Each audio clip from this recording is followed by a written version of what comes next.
CII, Confederation of Indian Industry, organizing conference on exploring IT frontiers 2024. The program is starting shortly. It's an honor to address you today at this pivotal session on unveiling the diverse IT landscape.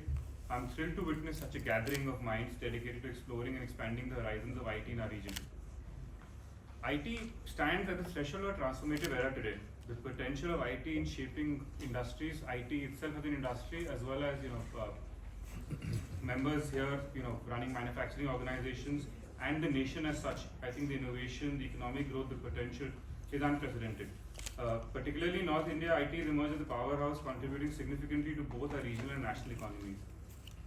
I think let us first begin by acknowledging the remarkable potential of the IT sector in our region. North India is experiencing robust growth in all key areas, whether it's IT services, BPM, software engineering, product development, cloud computing. But again, there's a long way for it to go. All of you guys, for coming over, spending the time. And today we're going to have a marriage between manufacturing and IT. That's the reason we are all probably planning to connect today. A lot of us are from manufacturing background who have their own problem statements, pain points. And then there are a lot of IT companies who always believe that you talk to me and I'll get you those problem solutions to it. And this whole synergy has always complemented and got us to where we are. I mean, I'll give you a quick background. So we as an engineer, studied, lived mostly in New York, came back with 5 people, and we are around 500 right now. And few things we always were very clear. And one of them is that the only way to start, sustain, and scale is through technology. And that has always helped us to go back and see how do we really take things forward. For today, I think it is not about how many universities we have around, how many government initiatives are there. I'm speaking in the northern region for CII. I'm going to talk about 2 industries. One is the agriculture industry. How is that shaping up? So agriculture industry, obviously we all know, is facing a big climate change that is happening around the world. A weather pattern becomes more unpredictable. Farmers are increasingly vulnerable to extreme events to adapt and thrive to changing environment. Farmers need to access various sources of data real time. FiJet, what they've basically done is they have installed all the sensors into the farms and they bring the farm online by just installing a device as less as 50,000 rupees. They have patented technology where they don't need the mobile network for the sensors to communicate with each other. What is the benefit? Automated irrigation. Now the other points for farmers, right? Farmers need to know when to irrigate the soil. It may be 10 a.m. during the summers, but it may be 12 p.m. during the winters. How do I know what is the best time to get the best ROI from the crop? These sensors will provide the data to the farmer. More if you are, you will lose a competitive edge. And third is start simple solutions. Look around what simple solutions have worked for companies who have done the innovation and start implementing them. Thank you.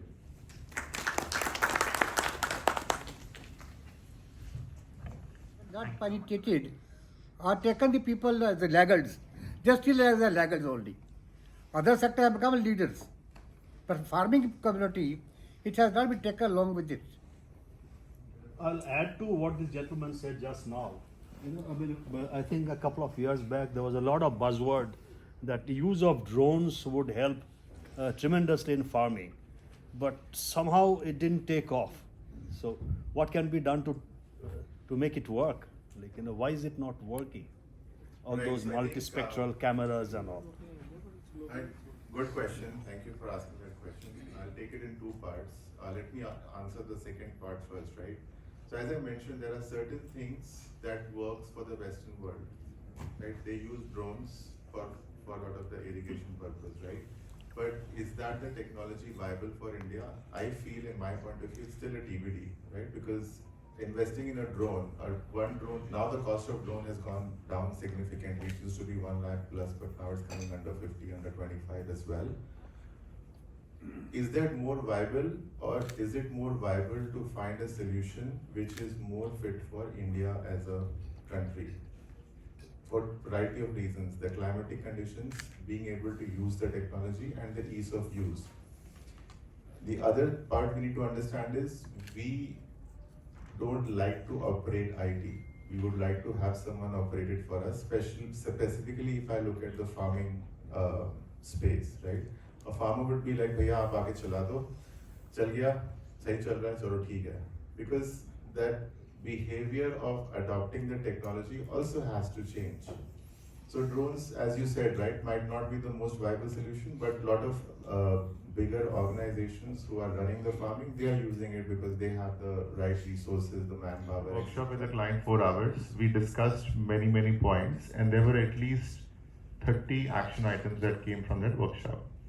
My account manager nicely captured everything, and he created everything in an email.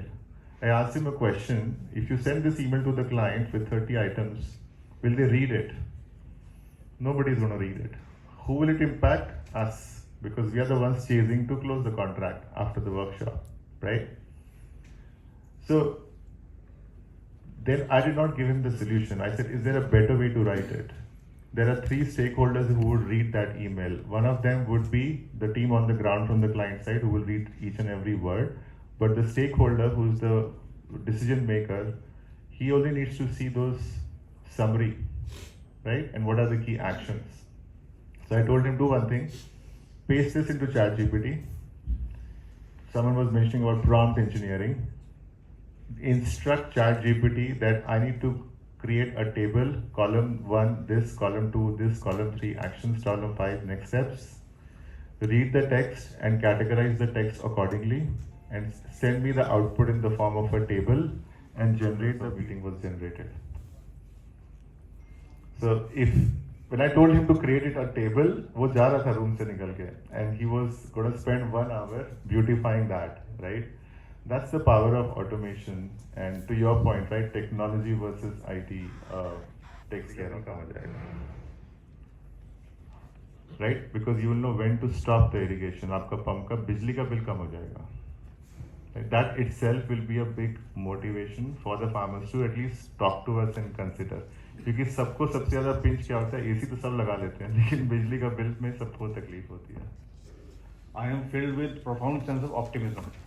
The discussions we have shared today have painted a vivid picture of the immense potential that lies ahead for Punjab in the ever-evolving world of IT.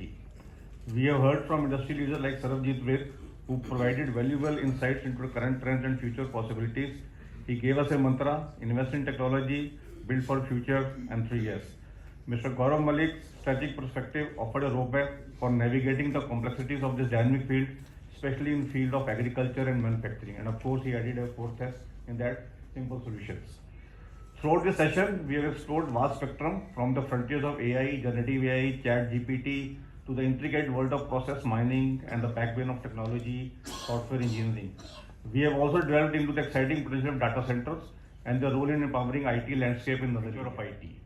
Let Punjab become a breeding ground for groundbreaking ideas, a launchpad for disruptive technologies, and hub for collaboration that translates Punjab to the forefront of global IT revolution. Let's harness the power of diverse IT landscape and create a future brimming with possibilities. Thank you once again to all our esteemed speakers and guests for making this session such a resounding success.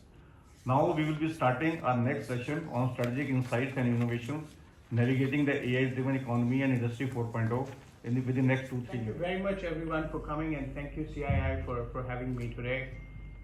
It was great to hear the first panel. I think they talked about a lot of topics which would ring a bell with all of us. Trident, of course, Mr. Abhishek is here. Trident, of course, remains a wonderful customer to us, and of course, many of you in the room as well. So thank you very much for working with SAP and giving us a chance to work with you. Now I represent Intelligence Pen and Business Network, and I thought I will just present my perspective probably on a few things. Look, sometimes they say it is good to be at the bottom, and this is what I wanted to show you where we are heading as a country.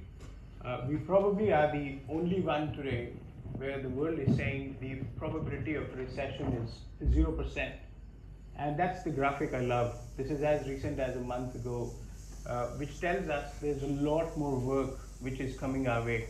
And when we talk about a lot more work, we need you ready with certain steps, or let's say, everybody talked about IT, can we be an enabler in actually working through with it. Now what it means is we need to have a different approach to spend management. When I talk about spend management, let me clarify what I'm talking about. Now we are the only department, so to say, on the face of a company which can help you save money. And I think somebody talked about it, and somebody did say Punjabi में बोलते हैं पहले खर्चा कर लो but उसमें से थोड़ा सा बचा लो. So I think savings become really, really important, and I think all of us understood it.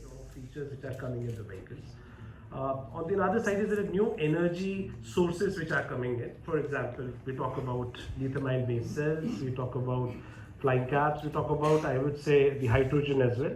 So, with this transition, it's giving startup to a room to challenge the traditional OEMs. For example, if you see the picture, this is a Xiaomi, I would say MI vehicle which they launched in China. In 6 days, they have booked 100,000 vehicles. Xiaomi is not a traditional, OEM like a BMW or a Mercedes. They're a hardcore tech company. The Ola sells more than 50% two-wheelers in electric vehicles in India itself. And last couple of years, they're doing that. They're not an OEM like Honda or I would say TVS, but still they are selling it. Now, with the first shift, the second shift is happening because of the various fuel energies, that now the vehicles are becoming more connected or more smart cockpits.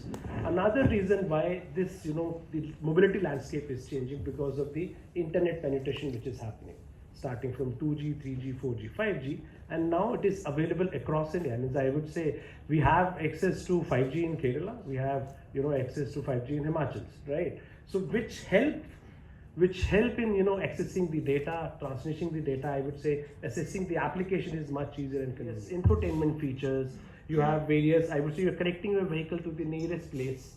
That's kind of technologies which are coming in, and this is why the mobility space is transforming.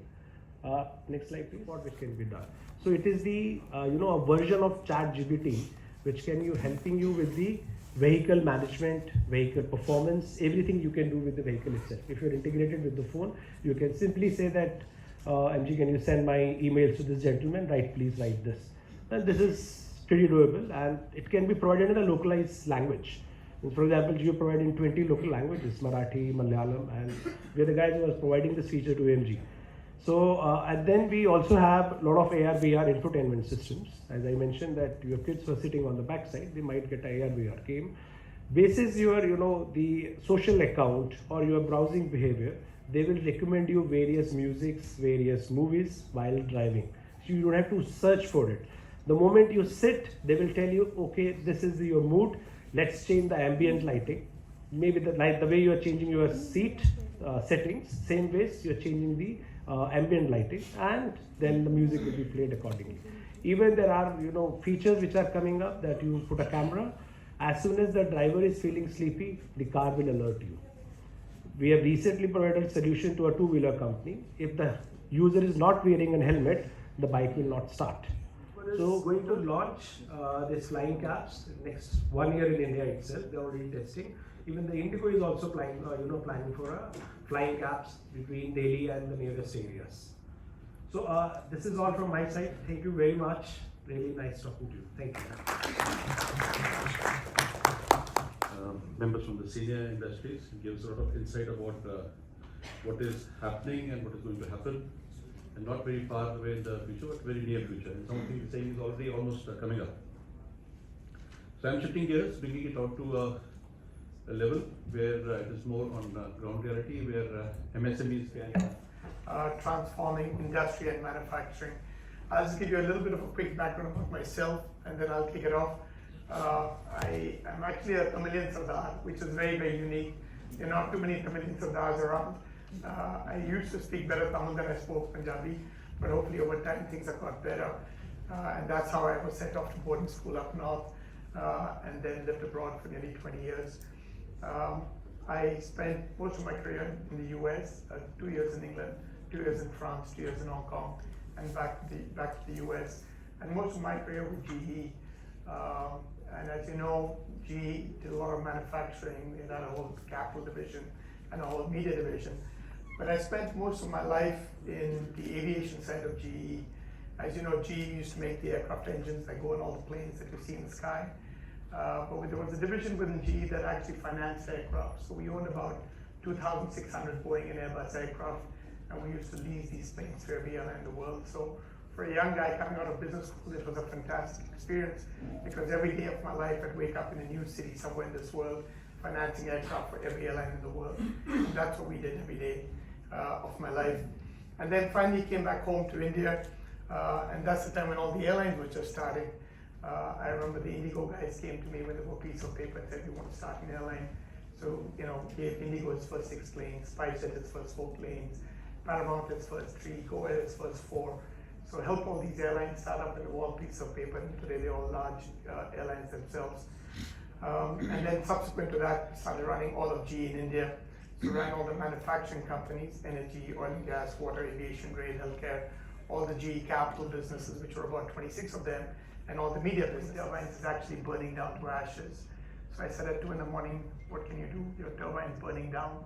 So my wind turbine burned down, and I spent about 6 months traveling around India to try to get the insurance companies to give me the insurance to fix my wind turbine. But this is a challenge. At GE, we used to make these machines, right? And I was that same GE guys who write these contracts. And in these contracts, we wrote a small little sentence at the bottom to say that if the OEM, GE, Vestas, Siemens, Gamesa, Suzlon, would actually maintain my turbines, but if there's a certain SLA, machine availability, that these turbines must operate to, and if it doesn't get to these availability, then I should get liquidated damages from the OEM.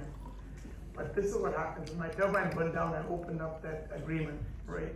And what I found was, I remember that GE used to do that at the end of the day, your liquidated damages that the OEM would pay me if my turbine did not meet certain criteria was 10% of O&M cost. So when my turbine burned down, I got a check for 2 lakhs for my turbine, because my O&M cost per year was about 20 lakhs. And my turbine worth 15 crores was burned down. So that's when I decided I need to change the game, right?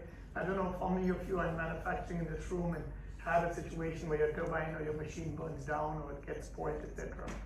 So that's when we decided we need to do something really, really different. And I'm really glad, Sanjeev, you've seen your presentation, because I think you laid it out really well, and it's phenomenal to see what you're doing.